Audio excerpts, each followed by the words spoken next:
Hi friends, chicken gravy करण्यासाठी इथे chicken घेतलेलं आहे। आधी आपण मॅरिनेट करूया।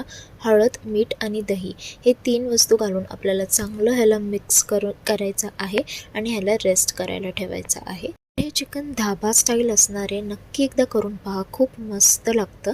तेलामध्ये काही खडे मसाले, जिरा हे सगळं घालायचं आणि 2 बारीक चिरलेला कांदा घालायचा। सौते झालं की लसूण अद्रकची पेस्ट घालून चांगलं ह्याला आपण मिक्स करूयात।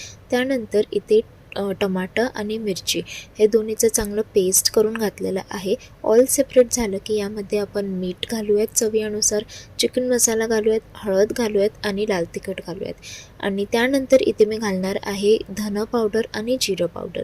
हे सगळं साहित्य घातल्याच्या नंतर इथे मी थोडीशी कस्तुरी मेथीसुद्धा ॲड करणार आहे आणि हे सगळं घालून थोडंसं पाणी ॲड करून की मसाला खाली लागून जळे नाही म्हणून थोडं पाणी ॲड करून इथे तुम्ही ग्रेव्ही पाहू शकता। चांगलं ह्याला मी भाजून घेतलेलं आहे। त्यानंतर चिकन घालून आपल्याला एकदा मस्त असं एकजीव करून घ्यायचं आणि थोडीशी कोथिंबीर ॲड करून आणि ह्याला मी थोडं पाणी ॲड करून झाकण लावून शिजून घेणार आहे।